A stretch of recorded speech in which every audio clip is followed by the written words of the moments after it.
Every year, over 600,000 people are reported missing in the United States alone. Most come home. Most have explanations. But some cases leave behind something worse than answers. They leave behind witnesses, people who saw something or someone they were never supposed to see. Tonight, 3 men share what they experienced. 3 cases, 3 moments that changed everything they thought they knew about the people around them. My name is not important. What matters is that these stories are real, and after you hear them, you may never look at a stranger the same way again. I was 24 years old, and I was driving home from a job interview in Nashville.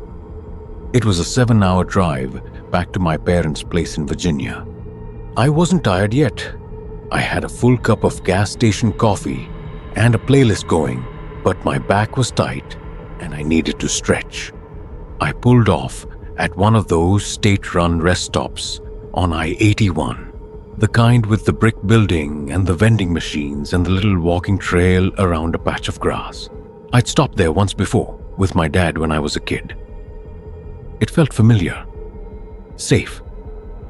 I parked under a light, grabbed my phone, and went inside to use the restroom. The rest stop was almost empty, one semi-truck idling at the far end of the lot, a minivan near the entrance, hazard lights blinking slow. The fluorescent lights inside the brick building hummed in that particular frequency that makes your teeth feel wrong. The men's room was at the end of a short corridor. The whole place smelled like industrial cleaner and old concrete. There was a cork board near the entrance with park maps and tourism flyers pinned to it. One flyer had a photo of a missing girl, 17 years old, brown hair, last seen 6 months ago, 2 exits south of here. I remember reading it because I remember thinking, who posts these things and how long before anyone notices they've been there too long? When I came back out of the restroom, there was a man standing at the corkboard. I hadn't heard him come in. He was maybe 50, thin, wearing a grey windbreaker, hands in his pockets. He was staring at the missing girl's flyer, not reading it, staring at it, the way you stare at something you already know. I told myself, he was probably a concerned parent, probably some local, who stopped here every week and checked for updates. But then I noticed his shoes, canvas sneakers, no socks, and the cuffs of his jeans were damp, dark with water, even though it hadn't rained in 2 days. I walked past him toward the exit. He didn't move. He didn't turn. He just kept staring at the flyer. Still, not blinking. Still. I got back to my car and sat down. I told myself I was being paranoid. I pulled up my playlist and scrolled for a few seconds, not really seeing it. Then I looked up at the building. He was standing outside now, at the edge of the lit walkway, looking at the parking lot. I couldn't tell if he was looking at me specifically. The light behind him made it hard, but he was facing my direction and he hadn't moved. I started my car. He took 3 steps forward, not toward me, just toward the lot in general, but 3 steps even, measured. I put the car in reverse and he stopped. He just stopped and watched me back out. I drove to the exit. I checked my mirror. He was walking now, toward the far end of the lot, toward the semi-truck that was idling. He walked up to the driver's side and knocked twice on the door. Slow, deliberate, like he'd done it before. The truck didn't move. I got on the highway. I drove 4 miles before I pulled over and sat there with my hands shaking on the wheel, and I couldn't tell you why, except that something in me knew, something animal and pre-verbal, just knew that I had been looked at and measured and found acceptable or unacceptable, and that either answer was wrong. My phone buzzed. Unknown number. I stared at it for a long time. I didn't answer. It buzzed again, and then a 3rd time. I turned the phone face down. When I finally looked at it again, there were no missed calls. No record of any incoming calls at all. I drove the rest of the way without stopping. 5 hours straight. My back screamed for the last 2. I didn't care. I got home at 3:40 a.m. and sat in my parents' driveway for 10 minutes before I went inside. My dad was awake. He'd waited up.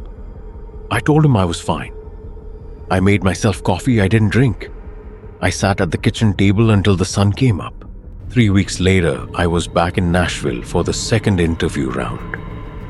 I drove during the day and took a different route. But before I left, I looked up that rest stop. I'd remembered the exit number. I searched the area in local news archives. What I found was a 2019 article from a small Tennessee paper. A semi-truck driver had reported a man matching that description. The driver said no.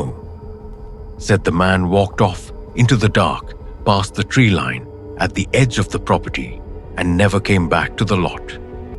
The driver called it in because the whole thing felt wrong. Police checked the tree line. They found a woman's shoe. One shoe, no woman. The case was listed as an unresolved welfare check. It's still open. That was 2 years ago. I still drive during the day now, if I can help it. I don't stop at rest stops after dark. Sometimes I think about that corkboard, that flyer, the way he was looking at it. And I wonder if he knew her. I wonder which direction that would be worse. I moved into the house on Creston Avenue when I was 28. Nice street, quiet, the kind of neighborhood where people wave at you from their driveways. My neighbor across the street was a man named Gerald. Mid-60s, retired, spent most of his time in the garden. He had a daughter who visited on weekends. I never got her name. She drove a blue Civic, always parked in the same spot, always left by Sunday evening. I noticed her the way you notice recurring things in a routine, like the mail truck or the neighbor's sprinklers. She was just part of the pattern of the street. Then one Sunday, she didn't leave. I noticed the Civic was still there. Monday morning, still there. Monday night, still there Tuesday. Gerald came out Tuesday morning and got the mail. Same as always, went back inside. The blinds in the house were closed. All of them, even the ones that were usually open. The garden, which Gerald tended every single day, went untouched. The lawn chairs he always had out were folded up against the wall. The house felt sealed, like it was holding its breath. Wednesday evening, I saw her, or I thought I did. I looked up from my desk, and there was a figure in Gerald's upstairs window. Just for a second, then the curtain dropped. Straight down, like something pulling it from below. I told myself it was the light. I told myself I was tired. I checked the window again. The curtain was still, not blinking. Still, Thursday morning, there was a smell. Faint, sweet and chemical and wrong. I went outside and stood on my porch. It was coming from across the street, not strong, just present. I knocked on Gerald's door. I told myself I was just checking in. Neighborly thing to do. He answered immediately, like he was already standing at the door. But his hands, both hands flat against the door frame, one on each side, filling the gap, not blocking it consciously, just there, like a habit. I said, "Day, tell her I hope she feels better." He said, "I will. She appreciates it." He closed the door. Through the door, I heard nothing. Not a television, not movement, not the particular silence of a house where someone is sleeping. A different kind of silence, packed, full. I walked back to my house and called the non-emergency police line. 2 hours later, a patrol car pulled up. I watched from my window. The officer knocked. Gerald answered. They talked for 4 minutes. The officer left. I asked if they went inside. There was a pause. Then, the resident confirmed everyone in the home is fine. That was the whole answer. The Civic was gone. Friday morning, I watched Gerald come out and water the garden like nothing. He waved at me. I waved back. But I photographed the Civic's license plate the week before. I don't know why. Instinct. And I kept the photo. 8 months later, I was talking to a woman 2 doors down, Linda, who'd lived on the street for decades. I mentioned Gerald's daughter casually. Linda got quiet. She said she didn't know Gerald had a daughter. Said she'd known him for 12 years and never once saw a family member visit. I pulled up the plate photo that night. I ran it through one of those lookup services. The Civic was registered to a 26-year-old woman in Columbus. She had been reported missing by her roommate approximately 4 months before I ever saw her car on my street. The case was still open. I forwarded the plate and the address to the Columbus PD tip line. I never heard back. I moved out of that house 6 months later. I've never driven down Creston Avenue again. Gerald still lives there. I looked it up recently. The house is still in his name, still occupied. Sometimes I think about the officer who knocked on that door, who accepted a 2-sentence answer and got back in his car. And I think about what was on the other side of that door.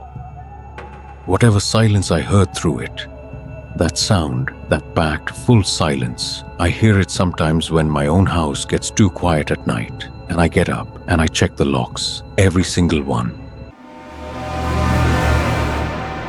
I want to start by saying I'm not a dramatic person. I'm an accountant. I coach my son's little league team. I drive a sensible car, and I go to bed before 10.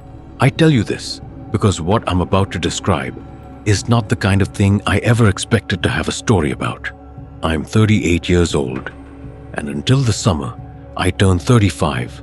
The worst thing that had ever happened to me was a fender bender in a Costco parking lot. I'm saying this so you understand that when I tell you I am still not fully okay, I need you to understand what that means for someone like me. We were camping, me, my brother-in-law Rob, and 2 guys from our old college group, Tom and a man we all called Fitz. 4 guys, late 30s, a long weekend at a campground on the Boundary Waters in northern Minnesota. We'd done it twice before. Same campground, same site, same routine. Canoe out, fish, drink beer, sit around the fire. It was a Thursday night. We'd been there 2 days. The campground had maybe 8 or 9 other sites, most of them empty by mid-August. The lake was dark and flat, and so still at night it looked like a photograph. Sound traveled strange over water. You could hear a conversation from across the lake as a murmur, not words, just human frequency. The tree line was thick on the far shore. No lights over there, just black shapes against a slightly less black sky. There were loons calling most nights. That sound, if you've never heard it, is one of the loneliest sounds in the world. Beautiful and lonely at the same time. That Thursday night, the loons were quiet. Fitz was the one who saw it first. He'd gone down to the water's edge around 11 p.m. to rinse his cup. He came back to the fire and said quietly that there was something in the water across the lake. He said it looked like a person floating. We all told him he'd had too many beers. He said he was serious. Rob and I took our flashlights down to the shore. I shone mine across. You couldn't reach the far bank, obviously. It was maybe 300 meters. But in the portion of the lake I could see, the water was flat. Nothing. I told myself Fitz had seen a log, a reflection, the shape a wave makes when there's no wind. I told myself I believed that. At 1 a.m. I woke up, not gradually. Suddenly, the way you wake up when a sound stops rather than starts. The loons had been calling. They stopped. That was what woke me. I unzipped my tent. The fire was down to coals. Rob was asleep in his tent. I could hear Fitz snoring. Tom's tent was zipped. The lake was visible from where I stood. A flat black mirror, and in the middle of it, maybe 100 meters out, was a shape. Vertical, not floating, standing. The water at that point is 15 feet deep.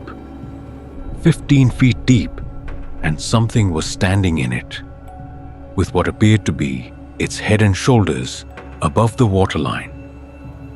I stood there for a long time. I didn't call out. I didn't wake anyone.